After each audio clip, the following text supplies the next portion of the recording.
Right. and not even be him. Well, one of the things I read that story. One of the things that they said for the rider or the passenger, for them to do is also ask the driver's name. Don't just get in the car and give the driver your name. Right. Now there's a twofold thing there, but another thing, you all already have that security when Mm. you need to focus on that license plate. Okay. You need to make sure that's the license plate that Uber sent to you, because once you do it, and I've actually taken Uber as a passenger just to get the Okay. experience. Okay. So they're going to send you, even though our apps are different, the driver and the passenger app is different. It's going to send you, okay, Dion is coming for you and he's in this black, Escalade, and his license plate number is da da da da da da. Okay. It's going to tell. So you have that security. Okay. Now, when you get to my car, I'm the driver. Mm. And, again, I'll ask you what your name is. You confirm it. And then I'll ask you where you're going. I need you to confirm that also. I'm not telling you anything. Okay. This is for my protection. All right. You know what I mean? I believe you. But you know what? That always has been a little iffy for me. And I have Okay. had the experience, the Uber experience. But it seems like, you have to trust people You do. in order to do that. And it seems like Uber, from what I'm reading and what I'm seeing, Uber has more of the safeguards in place than some of the other apps that are out there. And so, are you endorsing Uber over Lyft? Is that what you're doing? No, I'm really not. I'm just telling you all need to be careful and just stop hopping in these folks' cars without confirming who they are. That's what I'm saying. Yeah. I mean, because there's so many other different rideshare companies out there. They are. I think I can't think of the other ones right now, but yeah, there are many other out there. But you need to confirm, because this is telling me, that story is telling me dialogue was not happening. Right. You all weren't confirming who was who, and whether to see if this was actually an Uber driver. I mean, because was it happenstance that it was the same car that was supposed to come get you, and how did all that, you know what I'm saying? My mind gets to running. I'm like, how did they do all that? They had to miss some red flags. Yeah, they had to miss some red flags. And if you're going to pick someone up from a party or a bar, or someone that might be intoxicated, then I can see them missing those red flags. But if you're getting up and going to work, right, because it's an early morning, right, you ought to be sharper than that, because literally your life is on the line. You putting your life in somebody's backseat. Definitely. I'm sorry, I'm laughing. Joe McCord says Annette still asks me what my name is. I've had to pick up Mr. McCord a couple of times to take him to the airport. Really? Yes. Okay. It was arranged. It was Okay. arranged, and I do have some of those that are arranged, arranged fares. And he's laughing. Yeah, I do ask him what is.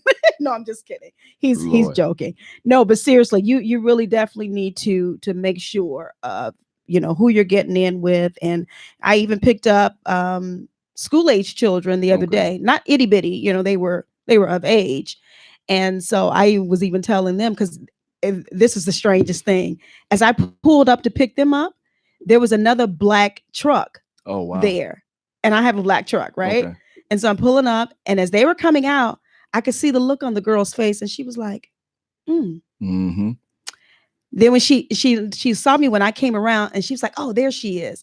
And when she got in the car, I said to her, I reiterated to her, make sure you look at the license plate, confirm before you get in. Right. And she said, "Yes, you're right. You're right." Whatever. But I can see that she didn't know, because that black truck was there already before I even pulled up.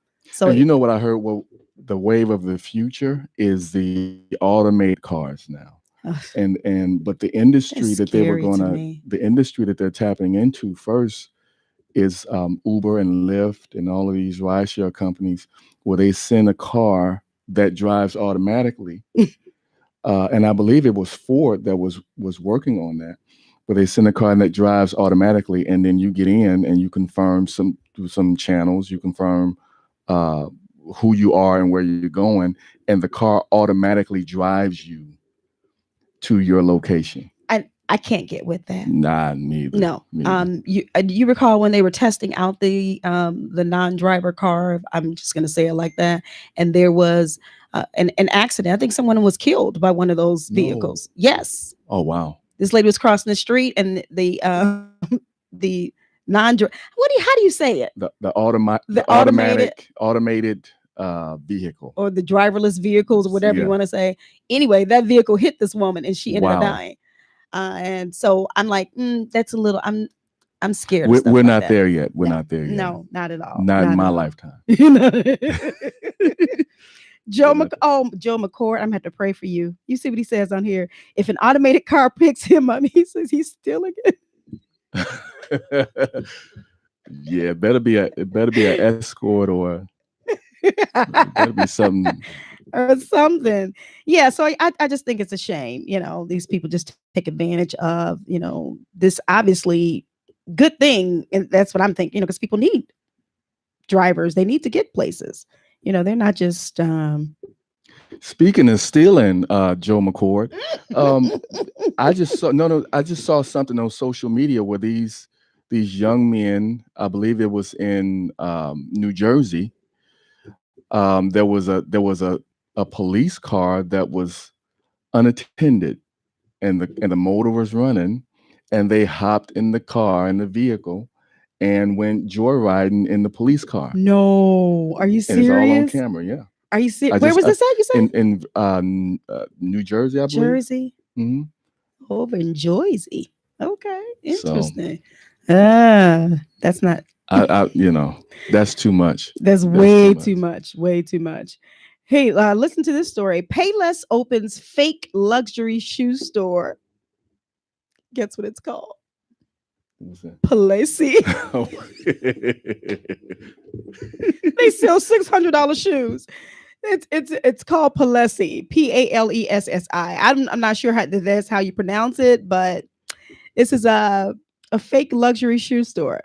Okay, so the shoes are not real. They're like a knockoff version. Yeah, I suppose. It says discount shoe retailer Payless wanted to prove a point. So it opened a luxury shoe store called Palesi, whatever, and filled it with the brand's inexpensive footwear. So-called fashion influencers were invited to shop at the Santa Monica store, and some paid $200, $400, and $600 for shoes that typically cost $20 to $40. The influencers commented on the quality of the Payless shoes, and many couldn't believe it when they found out the shoes were not designer. Oh, wow. Now I get it. That's so they wrong. Basically, were showing folk, okay, you wouldn't know the difference. You would know the difference. If Payless wasn't on the front of the store. And they said they made $3,000 in sales in just 3 hours. But isn't that amazing how we shop according to brand and what other people are wearing? Yes. We don't look at a lot of times we don't look at quality. We look at what other people are wearing. Mm-hmm. We look at what the fashion trends are, and if they're wearing this, and that's what we want to buy. Right. Yeah, definitely. Now, now it did say, I must add this at the end, the buyers did get their money back and free shoes for their trouble. So, but this was just this was just a little stunt they were trying to prove. Like you said, you can't go by that. I can't believe those people just went in here and just started buying these shoes. Anywho, let's see. USA Today. What do we have in here? I think, let me click on this first one here. Oh, an 8-year-old boy beat stage 4 brain cancer. Now that's a good story. Wow. Yeah. It says, meet the Batman loving 8-year-old boy who beat stage 4 brain cancer. Cute little guy. Oh my goodness. Maybe I can put this link into the live feed so you guys can look at it too. It says a fall down the stairs a year ago led to 8-year-old Cameron Scott's diagnosis with stage 4 brain cancer. The fall left Cameron with back pain, so he went to doctors for an MRI. But the black and white film revealed that the superhero-loving son of Tamika and Wendell Scott would need to be braver and fight harder than ever before. And it says the doctor turned to the other doctors and said, I need another MRI. I need you to scan upward. So they found a brain tumor called, I cannot pronounce this. They found a brain tumor, okay? The high-risk stage 4 cancer had spread to his spine. Okay, so then he had a 4-hour surgery. At 53 pounds, he underwent 4 hours of surgery to remove the tumors. What followed was more treatment at St. Jude Children's Research Hospital. But they are saying after his 6 months of chemotherapy and radiation, he is cancer-free now. So, wow. Yeah. That's interesting how they said he found out. He fell down the stairs and then had back pain. Had to go get it checked out. It's crazy how God will use something like that to, work in your favor. Right. Imagine if he hadn't fallen down. I know. You know what I mean? Yeah. So what could have happened from that? So that's a pretty good story. Where do you guys staying over here on Facebook Live? I think Brandy's saying what knockoff cost $600. I think is what she said. Wow. I don't know. But I'm not. Well, I am I love shoes, and you guys know that. Oh, you love you some shoes. But I'm not going and buying over a certain amount of money. I'm just going to tell you that right now. I don't care if I have millions of dollars. I'm just not going to do it. Seriously. What's your most expensive pair of? Oh, now see, now you're meddling. Now you're meddling. No, you know what? Because your shoes. I mean, if you guys could see her shoes, Annette be stepping up in here in some shoes. Her shoes, her boots are not just made for walking. She got on some. That was funny. Some black and red suede with some bling on them and some bedazzled. I mean, and they always coordinate with her outfit. I mean, I'm telling you. Well, thank you, Apostle. All right. And I got on some.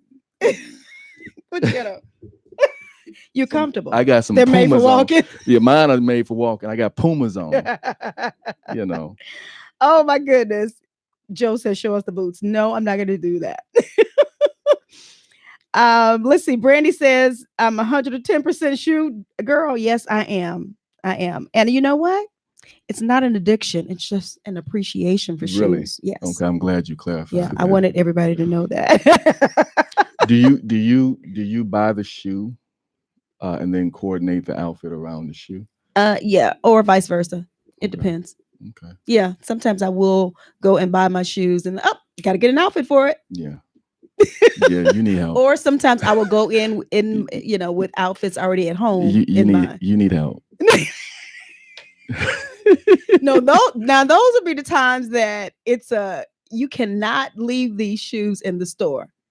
Okay. Those moments, See, our producer tonight is shaking her head, so she knows exactly what I'm talking about. Okay. Wanda's here, and she understands. It's an appreciation for shoes. Now, I will say this: there are some ties that I have purchased that I literally had to coordinate a suit just for the tie that I bought. And that you did very well. Yeah. That makes sense. So maybe it's shoes for you and ties for me. Yeah, maybe so. Yeah. Now let me tell you a little bit about Annette. I love men's ties. Mm-hmm. I love them, and I don't know what my issue is, but I love to. I will take a man's tie and coordinate his outfit. That's how I do my honey. I'll coordinate his outfit according to his tie. So I can understand what you're saying. Yeah, I love ties too. But I love to. I don't know. I love to match his clothes. Anyway, let's see. Moving on. I'm gonna leave that alone. I'm gonna leave that alone. I didn't say anything. He appreciates it. He does. I'm sure he does. He does. Let's see here. Anything else any worthy of mentioning? I'm trying to look and see what we have here. Oh, this story I heard. I'm sorry. I am laughing in ahead of time. Southwest apologizes after mom says gate agent made fun of her daughter's name. That cannot be true. I'm reading you see it? Yeah. Guess what the daughter's name was? ABCDE. That cannot be true. Lord, help us. It is so true. It is so true. It's the Southwest Airlines issued an apology Thursday after a woman claimed a gate agent made fun of the name of her 5-year-old daughter, ABCDE. And so it says she was preparing to pre-board a flight from. I'm sorry, I can't. I'm trying not to laugh. Let me calm myself down. Tracy Redford, which is the mom, was preparing to pre-board a flight from John Wayne Airport in Orange County to El Paso, Texas. The gate agent started mocking my child's name, laughing, pointing at me and my daughter, and talking to other employees. So she said she turned around and said, "Hey, I can hear you. If I can hear you, my daughter can too. I'd appreciate it if you just stop." So it says, Redford said the agent also took a picture of the boarding pass with her daughter's name, pronounced Absidy.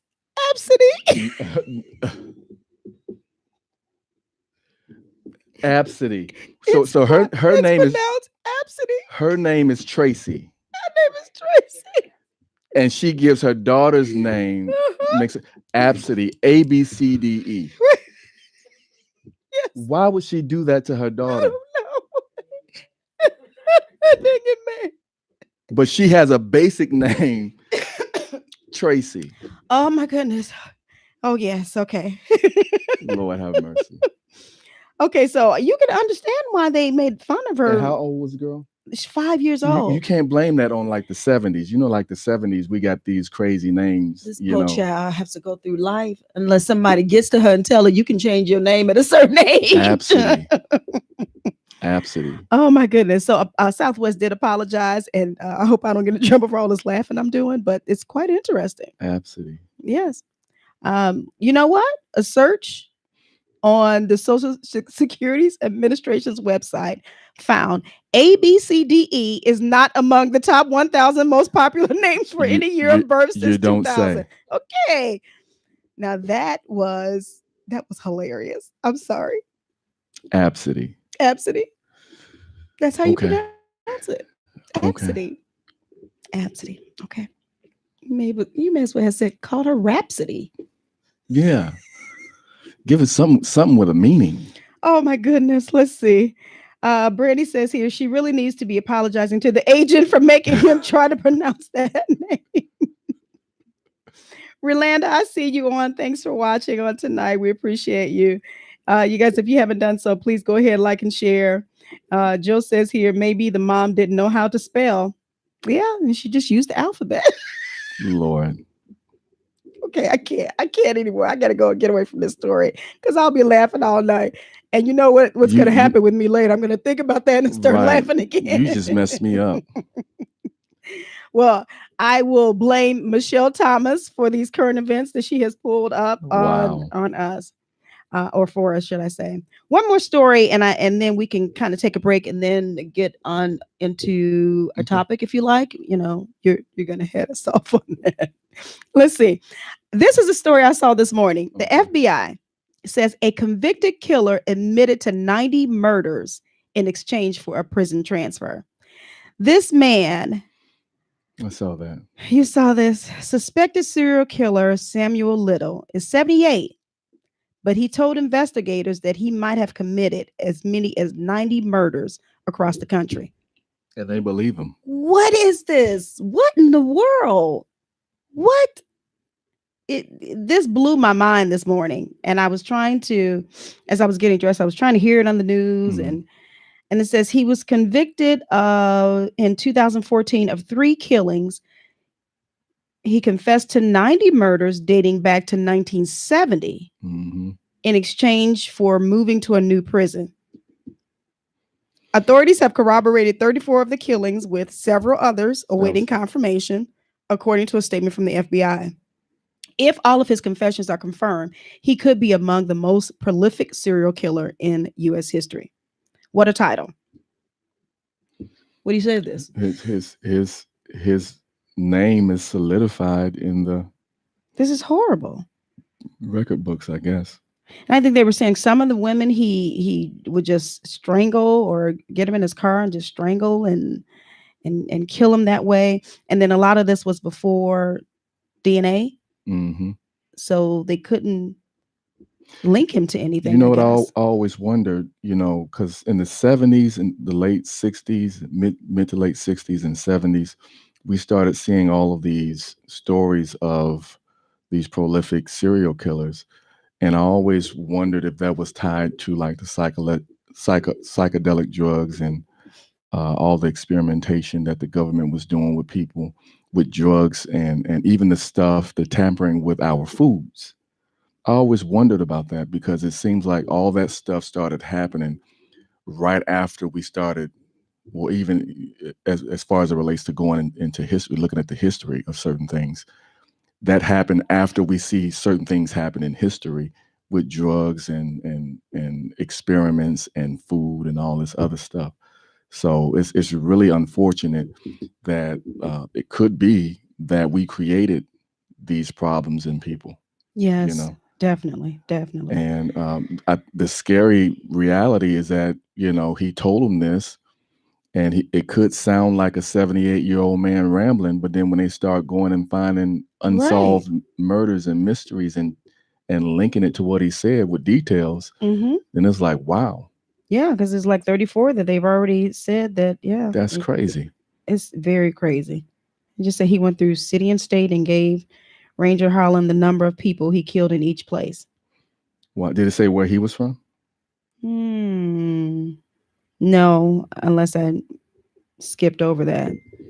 I didn't see it. Wow. I didn't see it. Okay. All right. Let's see here. Yeah, that was kind of interesting. That man, he needs some serious help. Not just to switch to a different jail. He needs mental help. Wonder. Oh, anyway. Interesting. Oh, you know what? I said that was the last one, but I see something else here. Bobby Brown files $2 million lawsuit over Whitney Houston documentary. Anybody hear about that? No. What's that about? There's a documentary. Is this a documentary that's already out? It looks. Oh yeah, 2017. Okay. So it says he's coming after Showtime and the BBC with a $2 million lawsuit over the 2017 Whitney Houston documentary, Whitney, Can I Be Me? Claiming the film harmed him by improperly using footage from his 2005 Bravo reality series, Being Bobby Brown. Did they use footage that was aired? I'm assuming, but if it's actual footage, like right, if it was aired, actual life, how could that? It's a reality you show. You did that to yourself. Yeah. Not only that, I mean, from what I hear, even the movie that the Bobby Brown movie that was just done, there are people who are, unhappy about how they were portrayed in this movie. Interesting. Yeah. So. Interesting. And now he's suing them because how he was being portrayed. Okay. All right, Bobby. Let's see. Come on, Bobby. Come on. I don't know if this is going to come about. We'll see. I guess we'll be hearing more about that. All right. So let's see here. Why don't we do a quick break? Okay. Listen to a little bit of music. Are you guys doing okay out there? I am seeing you guys popping in here on Facebook Live. Michelle Thomas, D'Amica. Thanks for watching. Josh Matoya. Brady says Bobby just needs some money. He might be right. You might be right. He might have used it all up. I didn't want to say it, but. Well, you should have. Brady did. Thank you, Brandy. All right, we're going to take a quick break. Listen to a little bit of music. Don't go anywhere. Let everybody know that Mind, Body, and Soul and A&D Conversation is on. We'll be right back. It may be raining outside. The sun is going to shine again. Just wait and see. Hold your head high. The sun is going to shine again. On you and me. It may be cloudy outside. The sun is gonna shine again. Just wait and see. Hold your head high. The sun is gonna shine again. On you and me. Things are looking so good. Just didn't turn out the way you thought that it should. seems like it's cloudy all day long, but the storm will pass and you can sing a new song. But you gotta keep your head up high, and know that you're never alone. In him you can rely. Your storm will pass, just wait and see. Don't ever lose faith in humanity. When the winds are blowing and the skies are gray, trust in him, he'll make a way. The sun is gonna shine again. Just wait and see. Hold your head up high. The sun is gonna shine again. Take your burdens and leave them there. There's a brighter day on the way. Just pray. The sun is gonna shine. The sun will shine again. Hold your head high. Hold your head up. The sun is gonna shine again. Now let's go.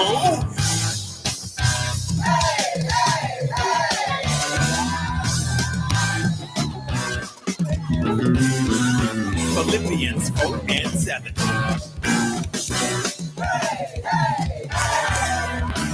Everybody's going through something, but you gotta keep your head up. In spite of your situation, and when you can't work it out, he'll make a way. 'Cause he is good. Can I get a hey? Now throw your hands up and let it shine. Tell them, Keon. It may endure for a night, but joy's gonna come in the morning. Believe it. I'm talking to you. Just hold on, he'll see you through. Come on, y'all. All the way to the sky. Receive that. You can't believe that. Hold your head high. The sun is gonna shine again. All right. Welcome back. You are listening to Mind, Body, and Soul, An A&D Conversation. We are here in the wonderful studio, Intellectual Radio, and we're doing it. We're having a conversation. Yes. With you and with each other. So I'm so glad that you guys joined us on tonight. I see you popping in on here. Chris Bass, how are you? I see you. That's Bass Nation himself. That man has a voice. When I tell you he has a voice, he does. All right, so let's see here. I'm looking at your comments before we hop on into our topic of discussion. Oh, you guys are hilarious. Truly. Okay. So during the break, my producer tonight decided that she wanted to show my boots. So on the live feed, she showed a picture of my boot, or she showed the camera on my boots, should I say. And you guys are in here chiming. You know, I love these boots like to life, okay? And you know, we may need to do a survey or something to see if you guys want a shoe cam in this. Now, when I say shoe cam, I'm talking about her shoes, not my shoes. Oh, no. If they're gonna show them on my feet, they have to show your feet too. All right. Okay. Well, if we do that, then I can play along. I can play along. And and I've talked to you about Apostle being on the radio, but don't let him fool you about his dress. This man can dress to the T. Do you understand what I'm saying? Yes, he can. So don't even try. A little bit. But she is consistent with her boots and with her shoes. Last Tuesday they were, what was that, like a maroon or burgundy, like suede type? Probably. Oh, you was killing them. You was killing them. Thank you. Oh my goodness. Yes. So I wear a size 7.5. If anybody wants to buy it, no, let me stop. Okay. Michelle, no, we are not going to have a segment called Annette's Fashion for the Day. Okay. I saw you on there. I think we should. But... Anyway, let's get into today's topic. We're not going to keep talking about my boots.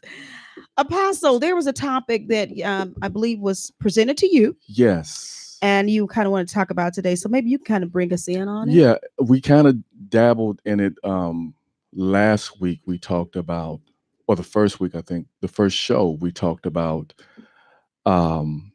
certain things that this presidential number 45, his platform, certain things that he ran on, and the church's stance as it related to it. Well, it was suggested to me, and I think this is a hot topic, and it's relevant, it's recent. Many of you have seen the recent tear gas incident at the border. Yes. Where women and children were being exposed to tear gas. And in light of that incident, and in light of our, when I say our, I mean our country, our poverty rate, our homelessness rate, our hunger rate, in light of all these things that we have to deal with concerning the poor, and how we have not met the bar. We're really failing when it comes to dealing with our poor.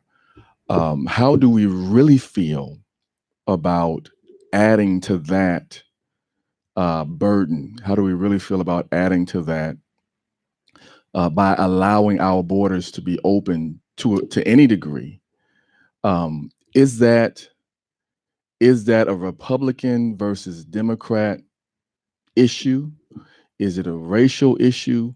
What issue is that, and how should we really be looking at that? Because looking at what's just happening, with the caravan and how that was publicized. Now, it wasn't nearly as bad as it was publicized.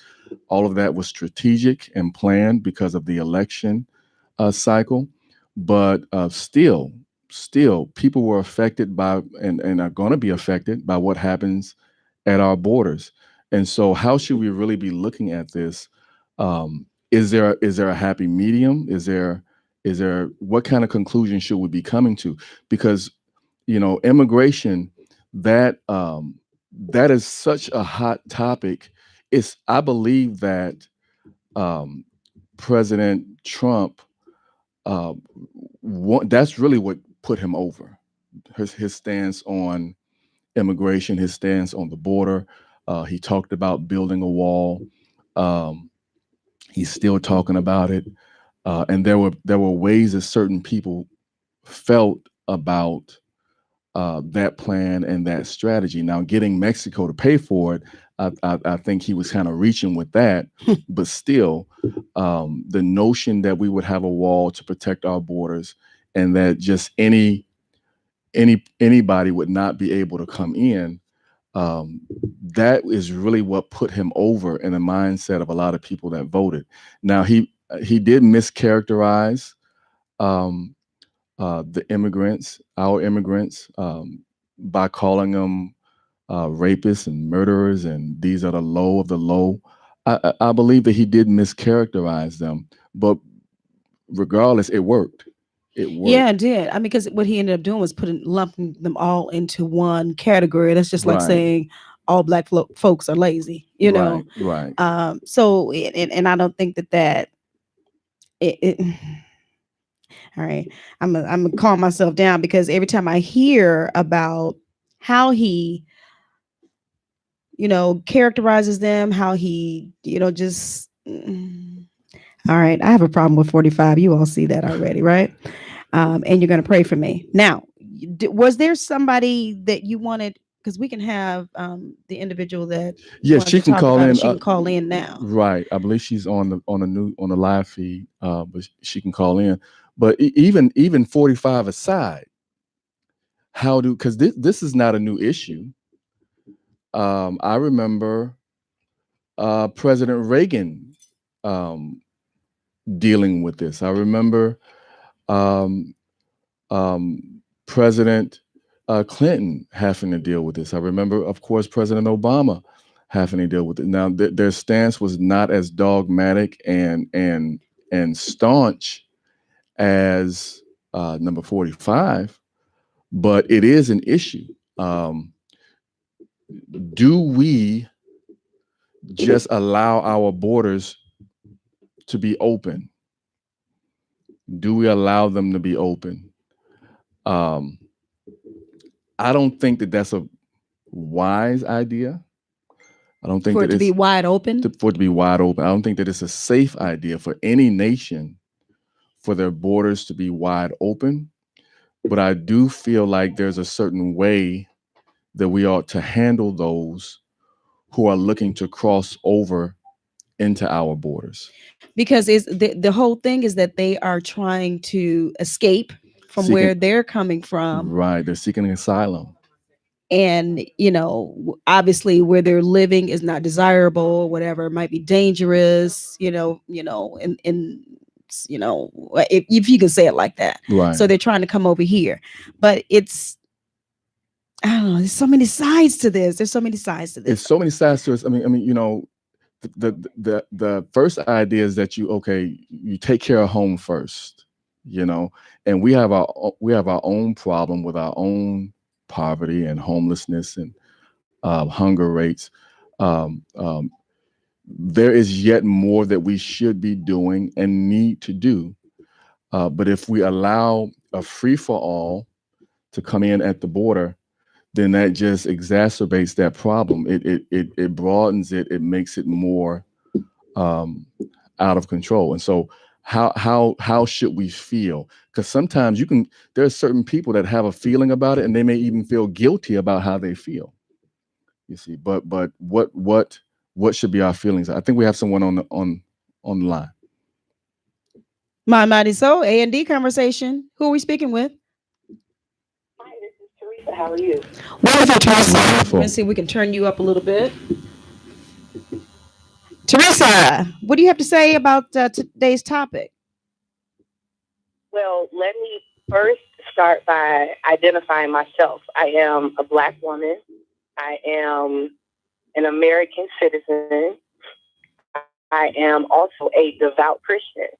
All that said, it is beyond me why we make this a lot more black and white than it really is. So in my mind, it's neither political. I mean, in a sense, it's more political than it is racial. But this is a taxpayer issue. As people who live here, especially people who were born on this soil, now tear gas and babies and all of that, I don't have an opinion about that. It sounds crazy, but I haven't been following that from the beginning. But what I will say is there's this constant uproar about we're America, where people should turn for hope, where we have people who live here and were born here who can't turn inward for hope. I have a problem with that. I have a problem. It's just like, I liken it to, let's just say I live in a mansion, right? And it's just me. And there's a point where I say, you know what? I have plenty of room. I've got my 3 little kids, but anybody that's homeless, anybody that needs help, come on and live in my mansion. I'm going to take care of you. I'm going to feed you. I'm going to clothe you. But I continue to have kids of my own, my flesh and blood. Kids come out of my loins. I have children.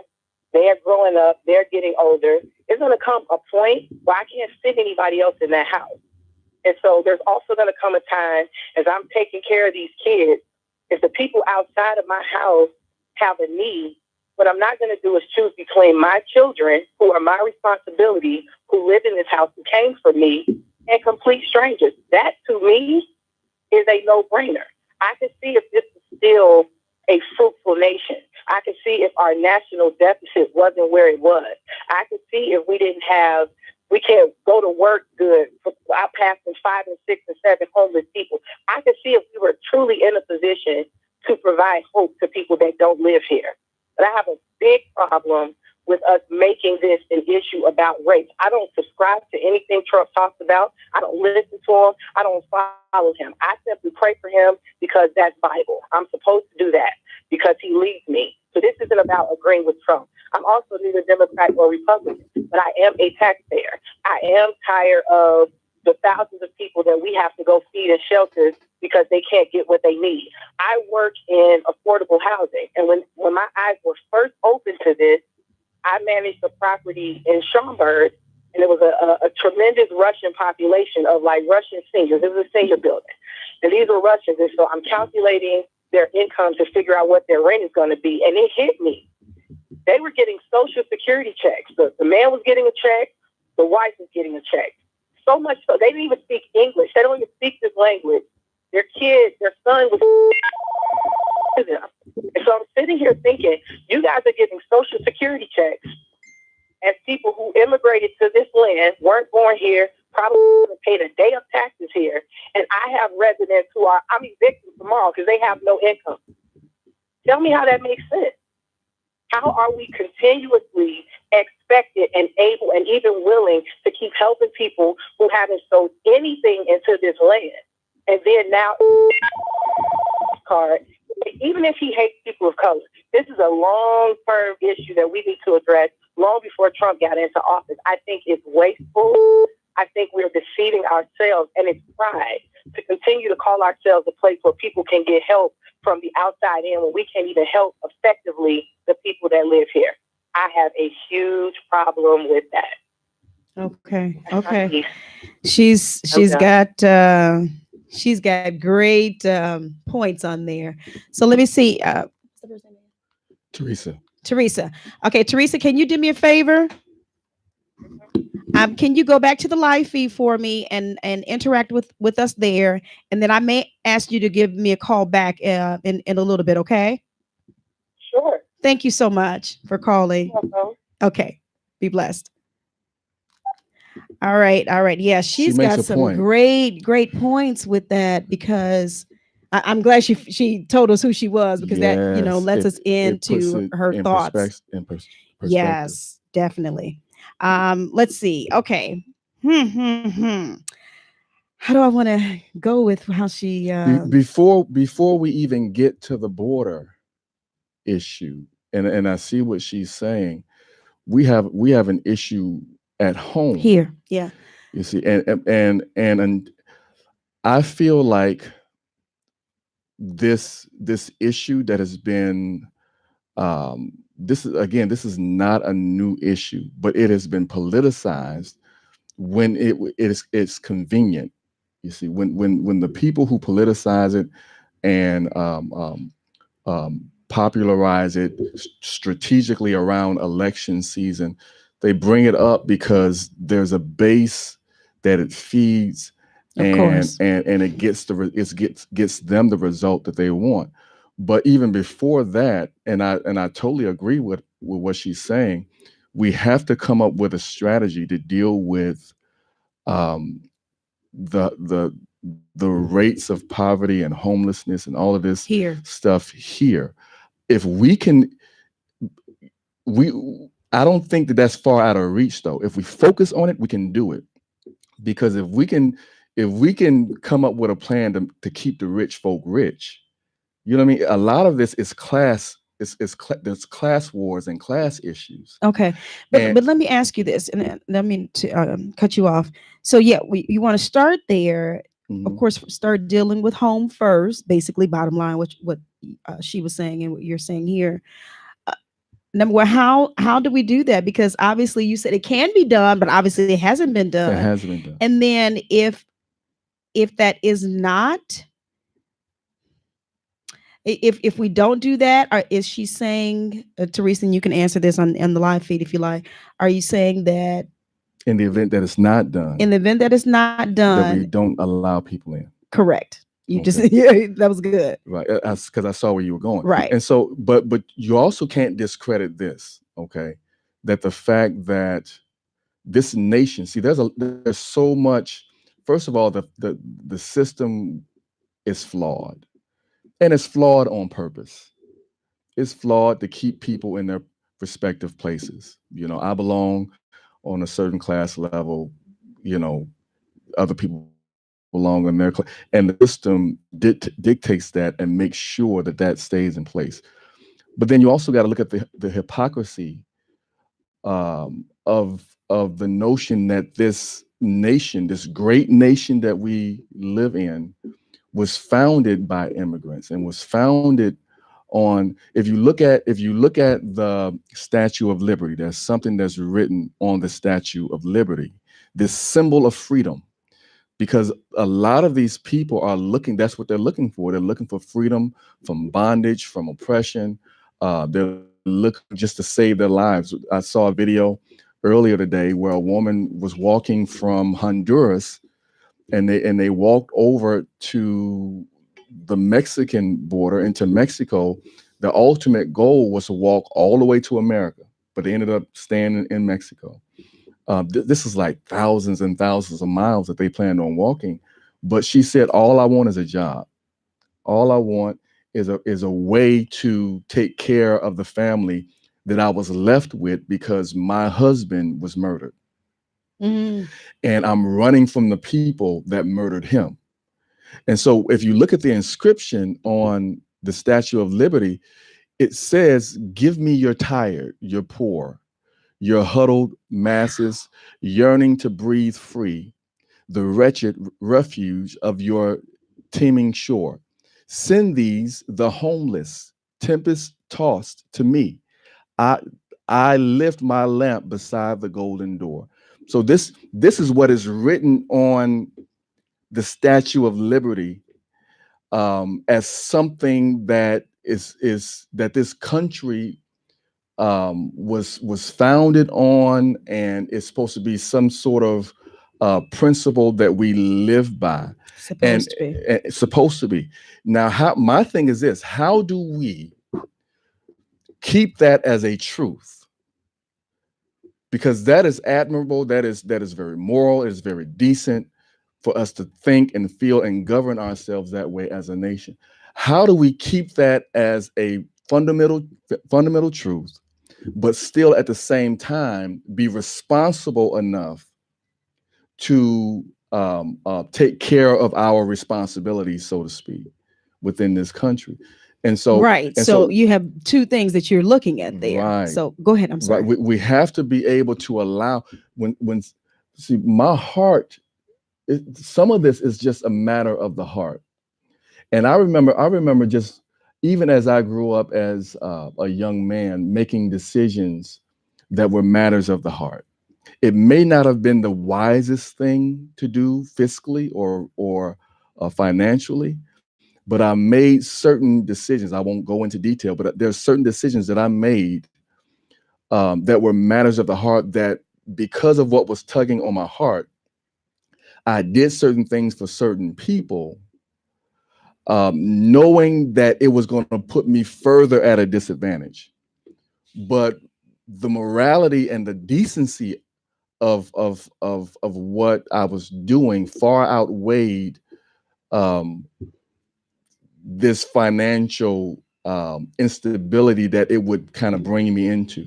And so that right there is kind of where America is. We're stuck between a rock and a hard place, trying to figure out what to do. It's more than just people trying to climb over a wall or sneak into our country. No, they're running for their very lives. And part of the problem that has developed this culture of us and them, and us protecting what is ours versus those who are coming in to take what is ours, has been perpetuated by this false narrative that they're rapists, they're murderers. There's this caravan of negative, evil people by the thousands coming in to invade America, you see. And anything like that is going to put us in a mindset where it's us and them, when that's not even what is said on our symbol of freedom and liberty in this United States of America. Okay. All right. You're bringing out some good points too. Let me go over to Facebook Live, because I was going to encourage you all to give us your comments and stuff too. Again, this is a conversation that we're having with all of us. Michelle Thomas says, talking about that inscription, she said they only meant their kind of people with that inscription. That's deep. Teresa, okay, I see your comments here. Let me read this and click to see more, because she wrote a little bit here. She says, I don't have an absolute, actually. My other disclaimer is that I am not a politician, so I can't speak to what relationships or agreements or allegiances we tarnish by restricting access. And I'm with you on there because I'm not a politician either. I couldn't I'm even. not a politician. Right. And then she says, with that said, show me where people who live here have access to jobs just because they are in a bad spot, and I'll fold. Show me where we take better care of, come on now, where we take better care of battered women and children who seek asylum from abusers, and I'll feel better. I can't say that we do. We don't. I can't say that we, people have foundations and organizations and stuff that, reach out to people like that. Yeah. And but I think on a whole is what she's saying. I'll say this too. I worked for 15 years as an engineer. I was a design engineer, a mechanical engineer. Yeah. Wow, the things I learned about the Hunts. And very wonderful job I had. But the people who made what I designed were immigrants. When I would go out into the factory, I spent half my day out in the factory dealing with people who just got here. Wow. And I'm not just talking about from America. I mean, from Mexico. I'm talking about from Russia, from Croatia, from all these places of the world, and them seeking asylum. I heard some of their stories about asylum, about running from even the Mexican mafia. You see, trying to find a different place for their family to just live and survive. Now, is that my problem? Technically, it's not. But I cannot ignore what that does to me to hear that story. And when you hear stuff like that and you see stuff like that and you see these people coming in, all they wanted was a job. It begins to tug at your heart, and it's like in your face. You know what I mean? The whole factory, I would say 90% of the people, maybe 80% of the people that worked in that factory were probably immigrants. I'm sure, because that's typically, and you can probably maybe like list on your hand like certain jobs and knowing that there are going to be certain types of immigrants that are doing that job. Landscaping, we can, figure out who does. And they do awesome work. Beautiful work. On that. Now, I have to throw curveballs because that's what Annette does. I got some curveballs too, because one of them is that some of them, they're here and they're working, but they're illegal. Oh, that's a different kind of curveball. So how do we handle that aspect or that layer of legality? I've seen instances where they were so illegal where they were paid under the table. They were so illegal that they couldn't even get a paycheck. Right. Exactly. And so there's a lot of things that we have to talk about and discuss. It becomes so layered because it gets to the point now where there may have been someone who came in as an immigrant and they may be illegal, but then now they've had children and their children have had children. Right. And they've established themselves as contributors to society. But now we have this thing called ICE that's coming in. And so there's a lot of murky things. It's very murky. Yeah. Now, my my curveball I want to throw, I was, reading, of course, what Teresa just said. Now, because she said here, show me where people who live here have access to jobs just because they are in a bad spot. She also says, show me where we take better care of battered women and children who seek asylum from abusers. There are sometimes, and I have seen, as I mentioned already, organizations, for battered women, organizations, that will help, people get jobs, who are in bad spots. I've seen that. And I've seen where these opportunities are available, yet everybody doesn't take advantage of it. Okay. And I'm trying to say that as nice as I can. Sometimes, and we're Black. Sometimes some of our Black people are just too lazy to go and take advantage of those opportunities. They want things handed to them. You know, how often have we heard about the woman going out working and the man laying on the couch just playing video games, you know, not getting up, doing what he needs to do, you know, as a man. We hear that too often. So what do we do with them? What do we do with that? Because what do we do with those who are not taking advantage of the opportunities that, you know, so they can get a job, so that they, you know, and then you have some who have been abused. They don't want, no, I don't want anybody to help me or whatever. I think that's relevant.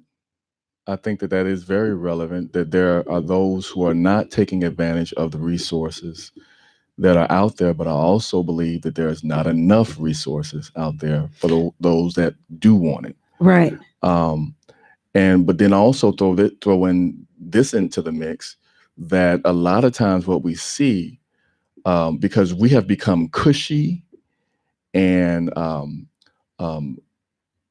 kind of prissy as Americans, we want more options sometimes than what are readily available. And here's what I mean by that. There are certain jobs. I remember hearing certain people that I knew even growing up, that there's certain jobs I'm just not going to work. Well, are you going to work? You know what I mean? Because I grew up in a town where Elkhart, Indiana. I was born in Chicago, grew up in Indiana, and there's a town called Elkhart, Indiana, where this town is known for just jobs galore. For anybody that wants a job, you're going to find something in this town. Small town, but a very wealthy town. But there were certain jobs that people just felt like they were above. They were above working on an assembly line. They were above slinging a hammer. And because they were above certain things, then they became part of what the city, the town, the state had to carry, you see. And so the curveball that I want to throw in there is that a lot of times these immigrants come in and they pick up the jobs that some of us don't want. Okay. And by doing that, help to keep certain economic conditions going, help to stimulate certain areas of the economy, certain industries. Like you said, that we find certain immigrants may be prevalent in this industry versus that industry, and they pick up those jobs. What do we say about that? You see, so there are some that come in and they start contributing right away because their contribution is so connected to survival. And if I play, yes. you know, if I flip that. Wait, you just hit it. Survival. Yeah. They're so connected to it. And when they come across, you know, the border, like you said, the one woman, she's coming, she's trying to get away from the killers, you know, that the ones that killed her husband. They're trying to survive. And then I think sometimes we can have these resources right here at our fingertips, but we're so comfortable, you know, we don't take advantage of it. Yeah. I remember our church. There was an incident a couple of years ago in Roseland, and there was a shootout. My church was right on a dividing line of two opposing gangs. And on a Wednesday night Bible study, Wednesday night, it was cracking. It was on and popping at Salt Call. We had so many events, different levels of the church, Bible study upstairs, youth downstairs, different organizations meeting. We had different organizations meeting. And one particular night, there was a shootout. And these young men I say night, but it was still light outside because it was in the summer. And these men are running down Perry Street, just, I mean, hauling it, just running. And I'm outside and you can hear the fire. And they were running. I can tell that they weren't a part of the neighborhood because I had never seen their faces. They didn't know where they could run. I go outside and I just started snatching them, pulling them. Now there were certain people who were like, okay, Apostle, you pulling them in here, could they not come? But I didn't think that far. My instinct was that, okay, this is someone trying to survive. And so let me fix that problem of survival first, and then we'll figure. And so I'm not saying that is how we should be functioning, but a lot of, when you see people just trying to survive, it's gotta affect you some kind of way. Right. And if we are a country who professes to be the moral compass of the world, see, there's so much hypocrisy in this that we got to deal with first, because we're the country that professes to have the moral compass of the world. We go to wars supposedly on behalf of other nations, you see. Right. And so if that is really who we are, then I definitely think that we can do better. I think that we can do better at home with the issues that we have here. We're just not, because the powers that be and the people that are in power, they're not holding up that ideal or that foundation on which we were founded. Definitely. And even them, the majority of them are descendants of immigrants themselves. Yeah, and it continues. It continues. I think we have a caller on the line. Mind, Body, and Soul, A&D. Hello, Mind, Body, and Soul, A&D Conversation. How's it going? It's going well. This is Brandy. I'm actually calling because my husband won't call, but he keeps coming in the room and saying, and another thing. So I'm like, just call them. But I'm going to call. I see both sides. Now, here's the thing. I cringe when I say this because it's not like non-Christians, it has a lot to do with Christians, but non-Christians feel the same way. Non-Christians are caring. There are non-Christians who are caring and cannot bear this situation. They watch it and their heart says we have to help them. So I don't think it even really 100% has anything to do with Christians. But as a Christian, where God teaches us to love and help our fellow man, it's hard to see this situation. I'm in a very precarious mental position because it's hard to watch this situation and watch the pictures and the videos of these women and children, babies being tear gassed, and say, well, that's not our problem. It is our problem. However, I look at it as if when we were little kids, the four of us, and I'm going to make it sort of like, in it now. My mom was the neighborhood. She pulled in, she took care of other people's kids, neighborhood, homeless. Our house was a place for that, and that was well known. Wow. If she saw somebody who was in need or a kid who was in need, she pulled them in and gave to them. Now, there were some times where we're looking on Christmas morning, there would be a ton of toys in the house. But after a while, we got to understand that no Christmas morning, she's going to let the neighborhood kids come in and pick toys and pick all the things. And what's left is ours. Okay? After a while, we start saying, okay, we don't have enough for everybody else. We have enough for us. Manage this house. Not that they weren't managing this house, but imagine a house that has enough. They're just scraping by. They have enough to take care of their home and the children and the family that's in their home, but they got a street full of people in need outside.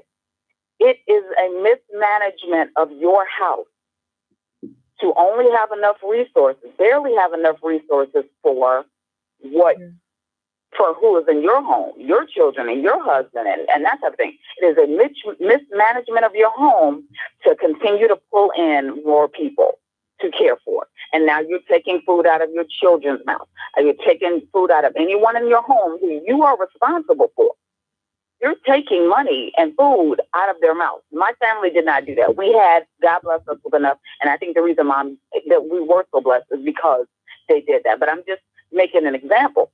Are we able to take care of those people who are out there? Of course we want to. Of course we're not inhumane. Most of us are not.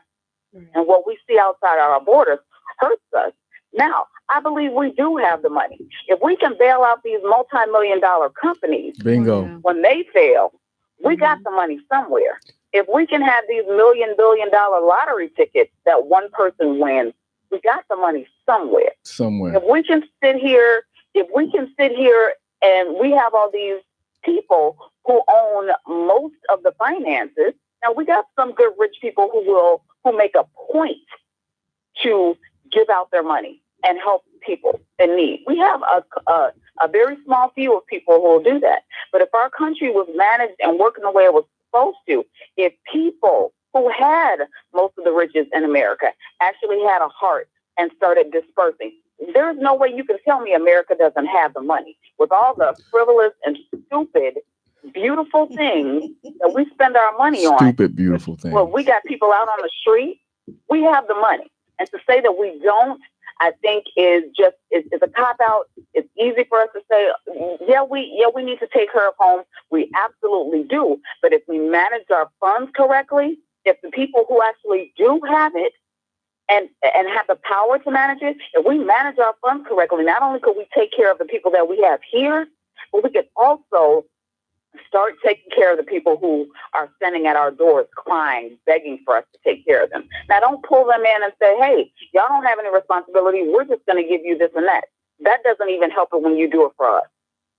When we go on public aid or whatever, we have responsibility. No, you're not going to keep having these kids and you don't have a job. You're going to get up and work. You're going to get up and do this and that. Everybody here, if you're going to get our resources, then you are also going to get the taxes and everything else that we have. That's only helping you, building you up to be a responsible individual. But we have it, and I got a little heated, but we have the resources. To say we don't, that's just a fallacy. Well, you make a point, and I was going to go there. I had in my, I think it's like 2% of the nation's population has like 90% of the wealth, or something like that. Can you imagine that? So imagine some of that money. Imagine if it was distributed differently. Imagine if the people that had it just thought or felt differently.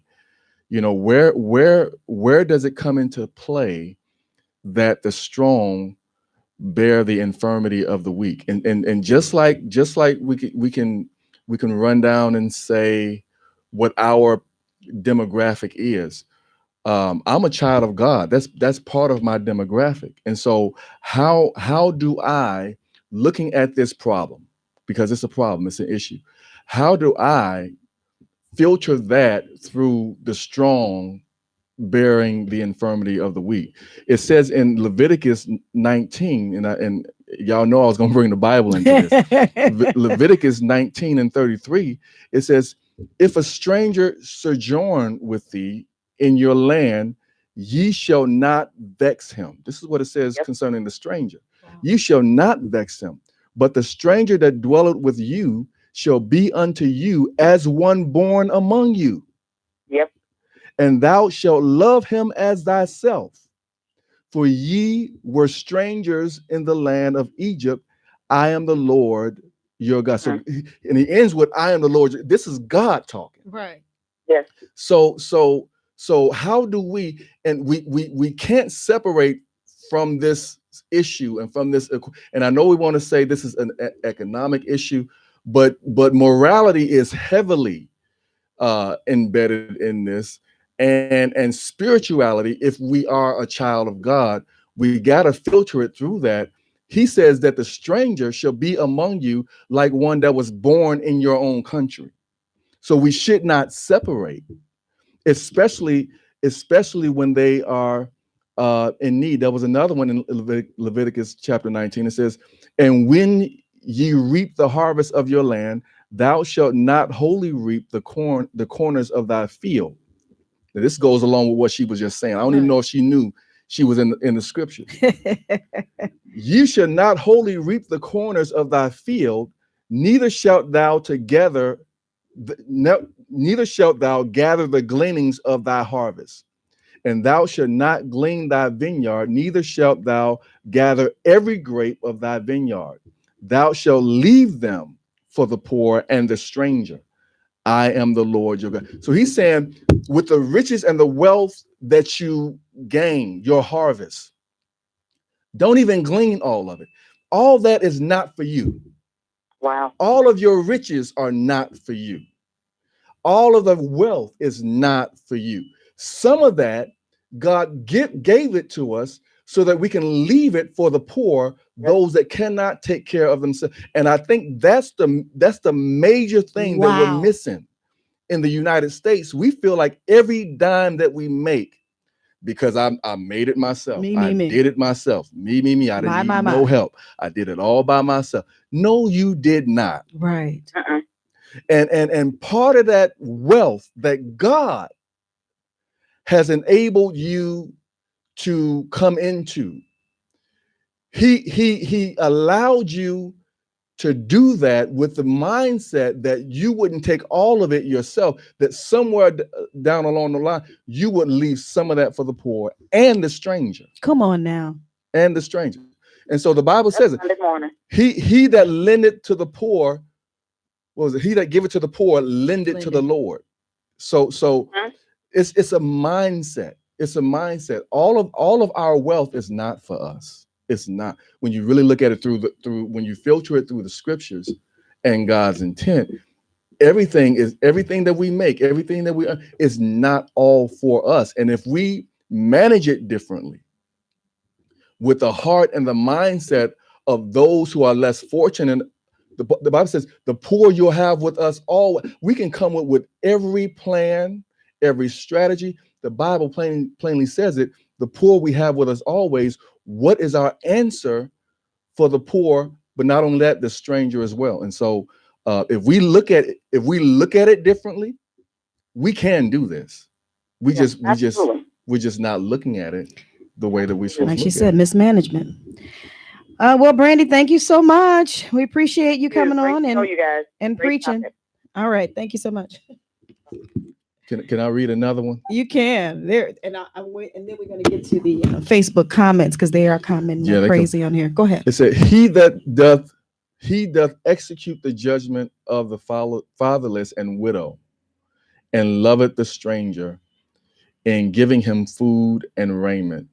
Love ye therefore the stranger, for ye were strangers in the land of Egypt. If you read the translation of it, that's Deuteronomy chapter 10, verse 18 and 19. The translation says, he defends the cause of the fatherless and the widow. And this is what is coming to the fatherless and the widow.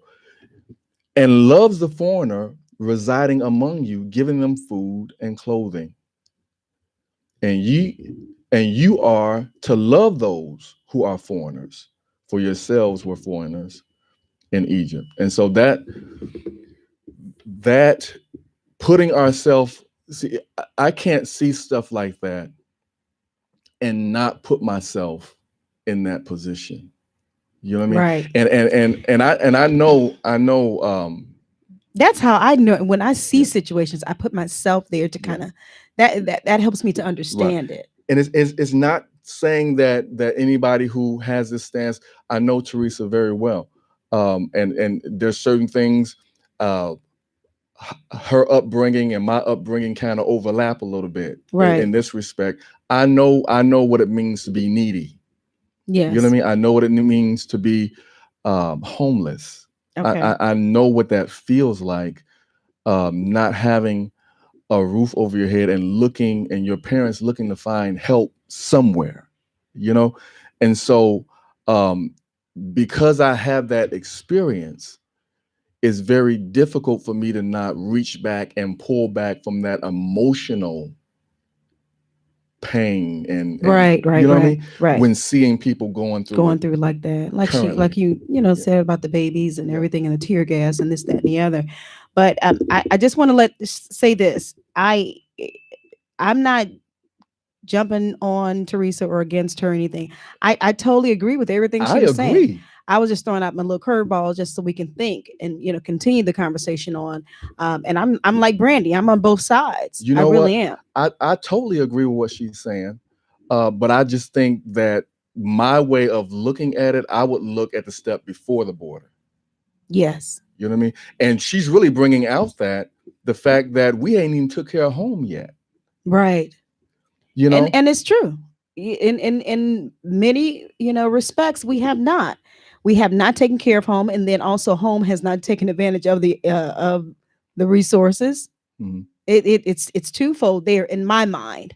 But yeah, let me hop over here, Facebook Live, and you can probably help me read some of these comments too, because there are a lot that's going on here. Let's see here. Now, Brandy called in, so I'm not sure. Maybe I can kind of read through this one real quick. She said, if America focused some of our resources for caring for the poor we have right now in-house, then we could hope for a better future where we could welcome immigrants into our country to also help. She kind of wrapped it up when she called in. Joe McCord says here, the caller made very good points, and Apostle is correct when he states that our system is flawed. What we can't do is turn away from people in need. That doesn't mean open up the border and come on over, but instead hold immigrants accountable for following the laws currently in place to become legal citizens. I agree.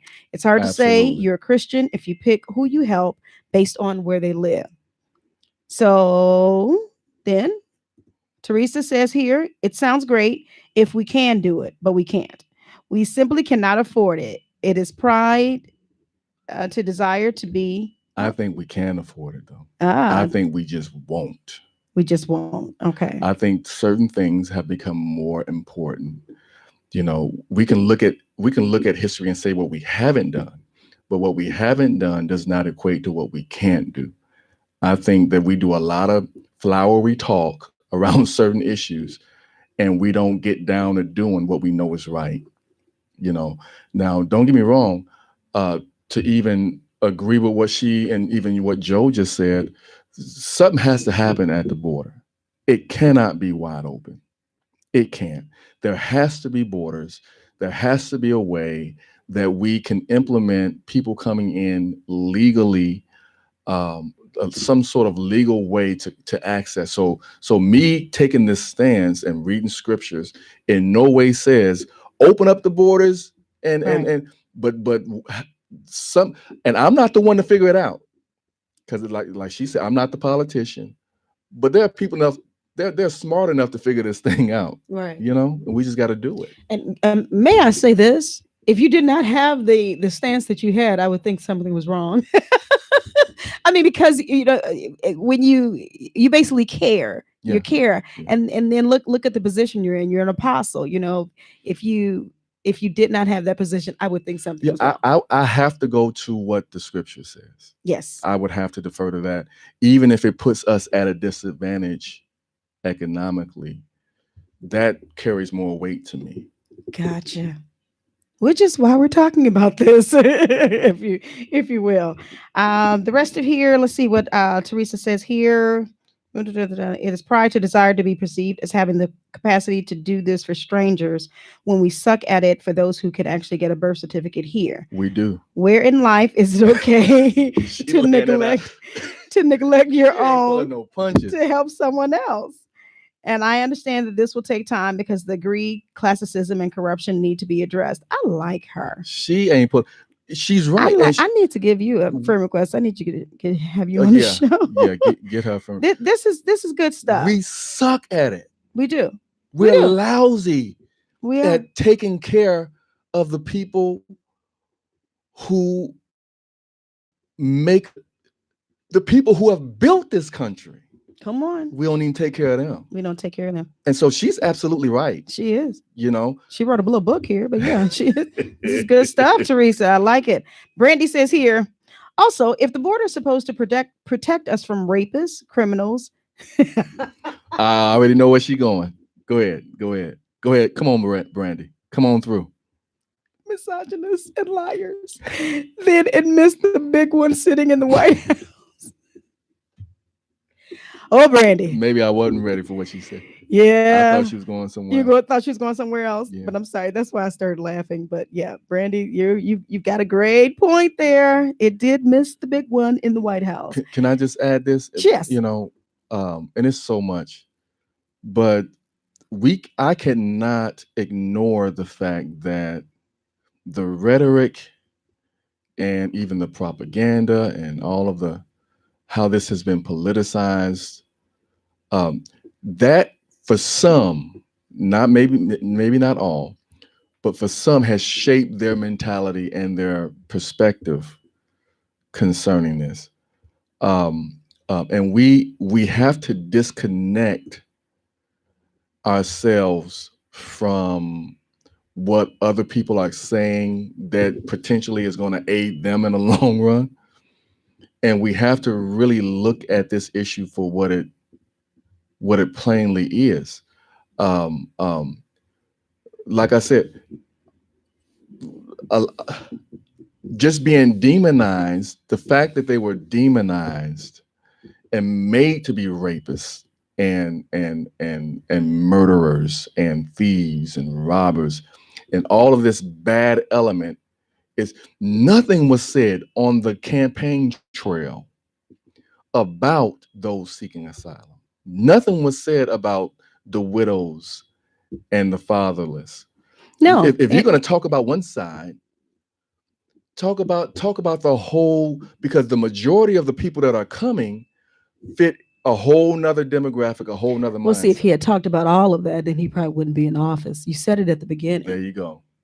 So he had to talk about, all the negativity and this, that, and the other. And that's what the angle he went is what got him in. That's what got him in. And it's just the way you handle it, like you said in the beginning, that makes a humongous difference. It really does. And when he gets on and he tweets and he does all his slandering, so to speak, of people, and then what did he say about the tear gas the other day? He said, "Oh, we have been advised or know that some of these people are just grabbing these children and they're not necessarily the parents." Really? And is that supposed to make a humongous difference? Like it's okay to do the tear gas? And am I supposed to believe that from someone who authorized some of these children being put in cages? Exactly. Exactly. How we're handling this is that sucks too. It does. And we're going to have to answer to God for all of our wealth and all of our riches. We haven't taken care of the people in this country the way we should. Right. And it does put us at a disadvantage for taking on more of that burden. And that the angle that she's coming at is completely legit. But from a moral and spiritual perspective, we're going to have to answer to God for all this wealth and all these riches and not considering his poor and not considering the less fortunate. I think that's really, he said it plainly. All that, you made it, but it ain't all yours. It's not all yours. Not all for you.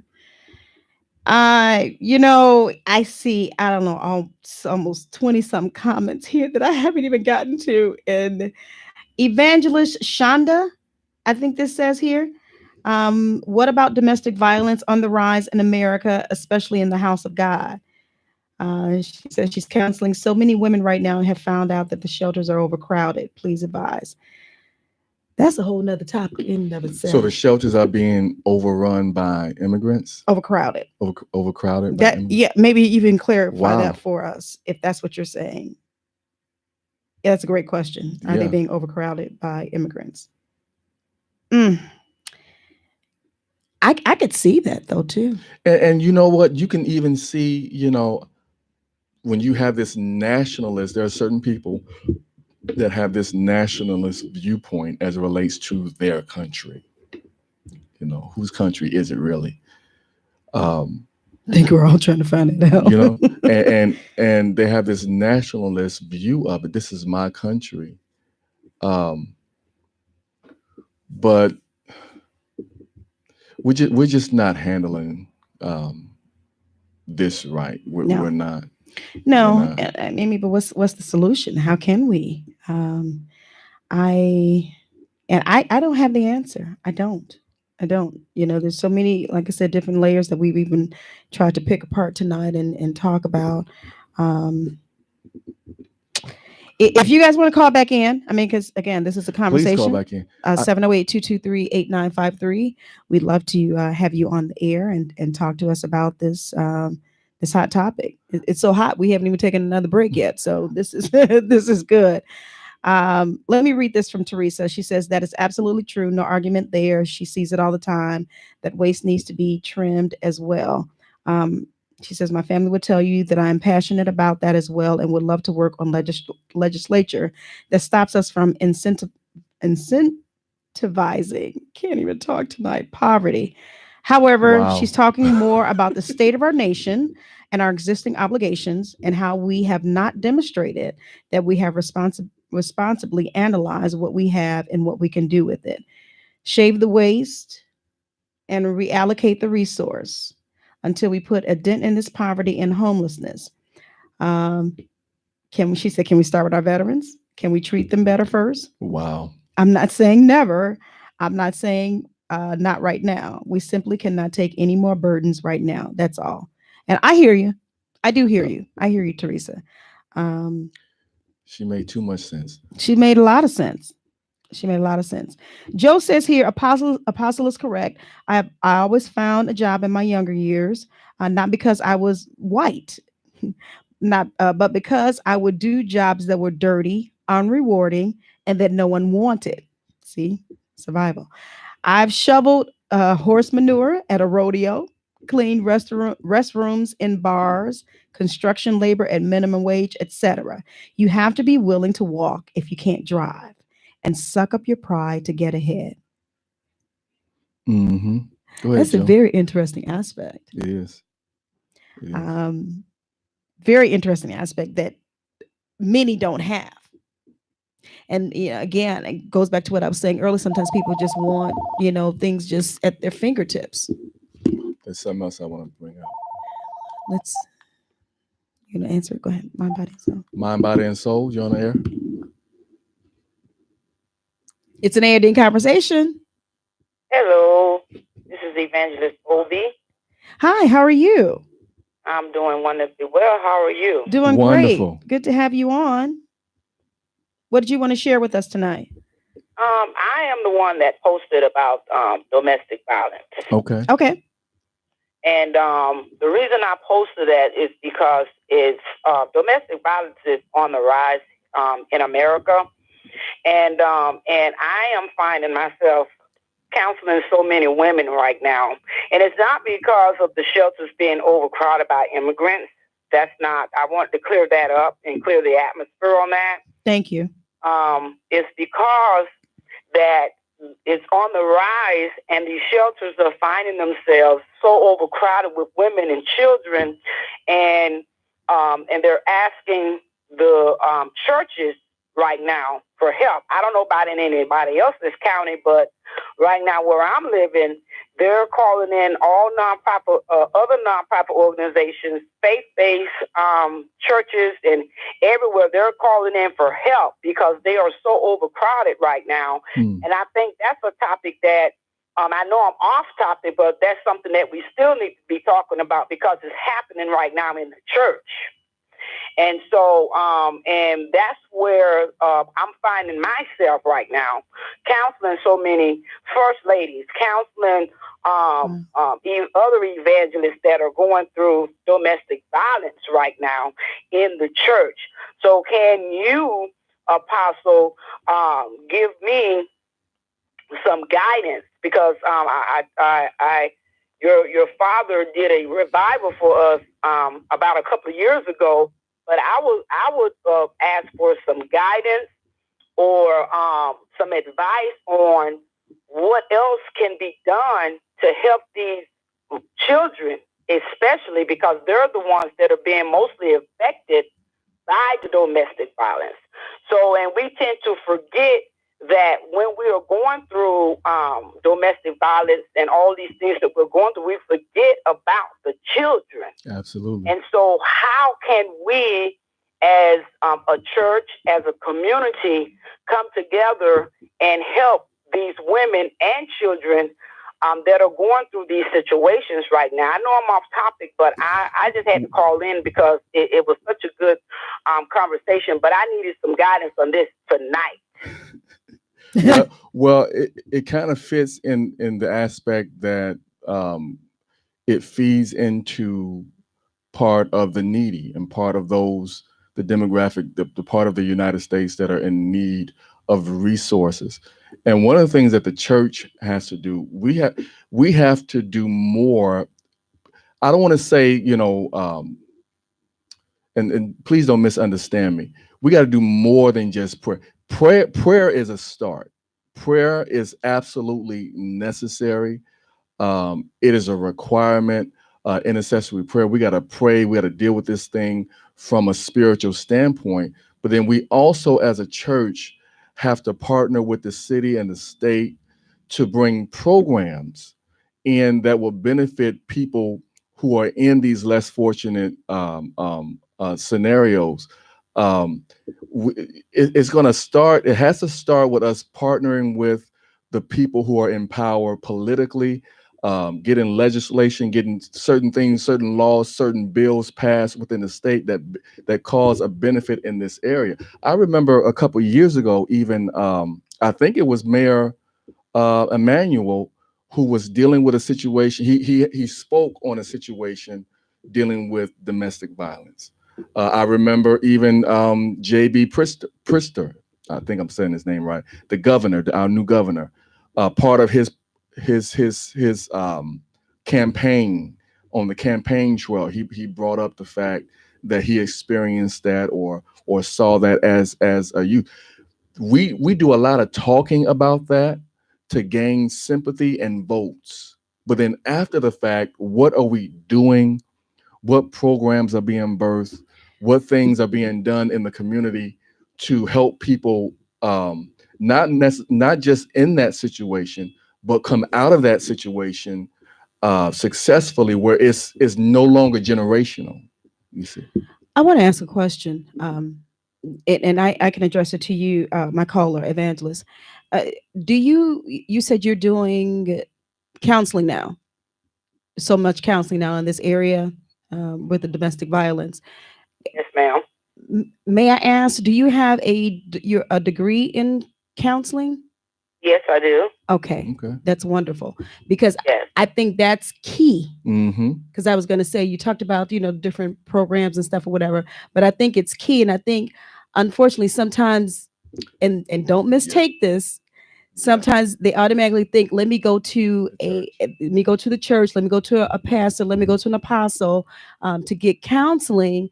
Yet that particular person they don't even have a background. They don't even understand how to do the counseling. Right. I'm glad that you have that, and I'm going to pray Godspeed and all this counseling that you're doing. So important. But it is important for you to understand, how to counsel. Absolutely. Bottom line. And I remember even in the show that I did on your Annette show, Mind, Body, and Soul, we talked about this issue. And one of the things that we talked about was the fact that just because I'm a church or just because I'm a pastor or an apostle, it doesn't mean that I'm skilled to counsel in this area. Exactly. I can only give you the spiritual aspect, but there are certain things psychologically, there are certain things economically, there are certain things from other areas and certain other perspectives that if I'm not skilled to deal with that, it's you kind of got to get help strategically from who has that certain expertise. I agree. And so that's a very good point. I'm not going to go to my doctor and ask him to fix my car. Well, come on now. I mean, That's true. He's my doctor. So and you know what? One of the things that we do because we're not skilled, I've told people, okay, I'm going to tell you this, but then I'm going to also refer you suggest somewhere that you get this Perfect. kind of help. Love it. Love it. And I think that if you don't do that, you're kind of being irresponsible. Yes, You know? definitely. Okay, well, hopefully he's helped you. I really appreciate the conversation, the dialogue. I appreciate it. And yes, I am licensed to actually counsel, and actually getting ready to complete another degree right now. So I'm doing homework as we speak. That's excellent. But I thank you for taking my call. Okay. Tonight, I know I was a little off topic, but I just needed counsel from Apostle. Amen. Beautiful. You know, maybe we can kind of look at that as another topic for another show too. So keep that in mind if you wouldn't mind, Evangelist. Yes. Okay. All right. Thank you. God bless you. All right. Good stuff. Yeah, this is this is good. And you know, it's okay. We're having a conversation, right? Yeah. Okay. It's okay. She called in about another topic. That was good. This is good. All right. So let me look on here on Facebook Live, make sure I'm not missing anything. I know that there was something else that was typed in here. Teresa. She started us off on tonight. Lord have mercy. Did you want to kind of, Apostle, kind of wrap up a little bit about what we were saying and, you know, how to handle this situation? Yeah, well, if the question was that started this whole conversation was in light of, and she made note that she didn't know about the tear gas incident. So I kind of threw that in there. Oh, she didn't. Okay, right. She did say that. Okay. In light of because it adds perspective, you know, in light of the tear gas incident, I think 42 people were affected by that. In light of that, and then looking at our own homelessness rate and poverty rate and hunger rates in America and all those that are poor and needy in America, is this issue on immigration, is it a Republican versus Democrat issue? Is it a racial issue? What kind of issue is it? And how should we really be looking at this? And what I've seen out of even this discussion is that it doesn't matter whether you're Republican or Democrat. I think that people have their view and perspective on this. There's some who have fallen into that rut. The Republicans believe this, but if you really look at it, I think that people who can look at it responsibly and intellectually, they'll see that it's more complex than just any kind of political affiliation that you are connected to, even more diverse than just race. We dealt with economics. You know, Teresa brought out excellently the stance economically. Is it fiscally responsible for us to take this on as a burden when we don't have our house in order, so to speak? And that makes complete sense. But then we also looked at it from a spiritual standpoint. What has God commanded us as people of God, which I cannot disconnect from?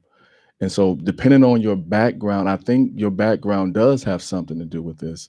It in many instances is going to determine how you filter this issue, how you filter it, how you regurgitate it, how you come up with your scenarios as to how this can be solved. We don't all have the answers, but we definitely have a way that we feel about it. It's something that is definitely important that we got to come to a conclusion on how to deal with it and how to deal with it responsibly and in a way that is pleasing to God. Yeah. I mean, I also think mindsets have to change. Mm-hmm. I'm even looking back at Joe's comment earlier about the different jobs that he worked. They weren't glorified jobs. Man, please. But he said you have to walk before you drive, you know, so you can get somewhere. So mindsets have to change. and especially in the African American community. It has to change. I'm sorry, I can't get off of that because I see too much where we just want stuff just handed to us, and we don't want to get out there and do. And I'm not lumping us all in together. Please don't think that. I get it. And we've even heard this argument. Well, they're taking all the jobs.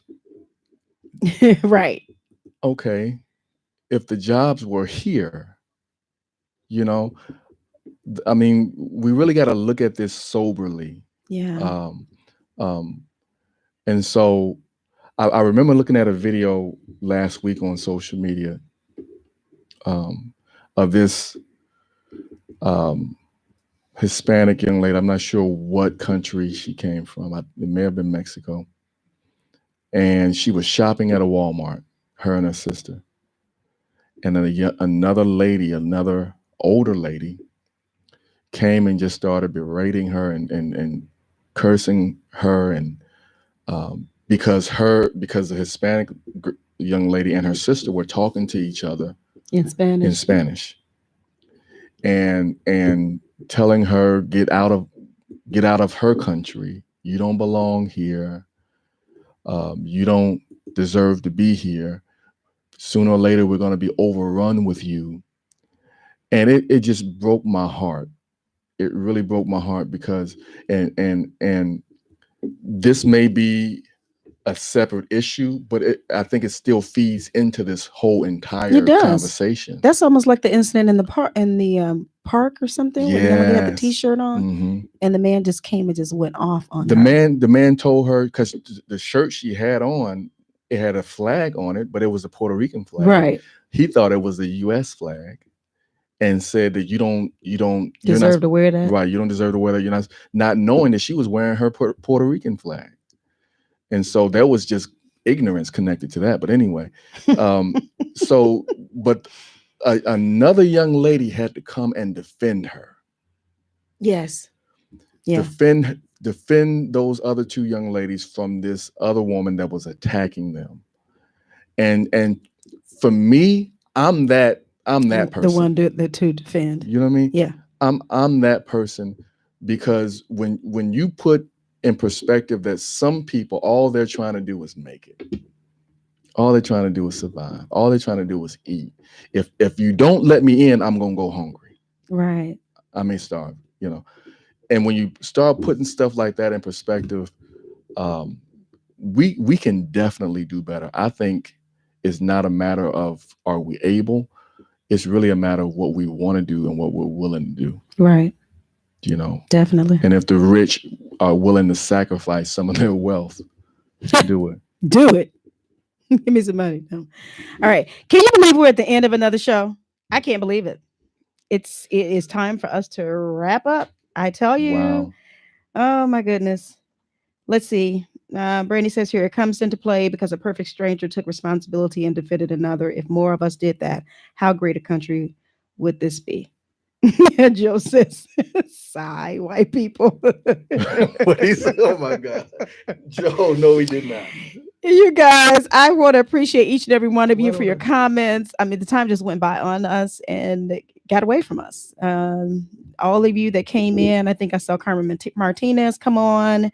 I was wanting Carmen to say something. Oh, did you? Yeah. Oh my goodness. Yeah, that would have been nice. I'm sorry, we're at the end. But I do want to encourage you guys to come back next week, next Tuesday. Yes. And next Thursday, we'll be here. Mind, Body, and Soul Andy will continue on. And we did want to mention that we do have our ways that you can advertise with us. We were doing a Black Friday special, which will continue on through the end of the year. And so we need you to contact us, mbsad at gmail.com. Hit us up so we can tell you all the information about it. And we would really appreciate you advertising your show on Mind, Body, and your business on our show. That's what I want to say. Yes. Trying to wrap up and get out of here and going over my words. So thank you guys for joining us. And until next time, Mind, Body, and Soul, an A&D conversation.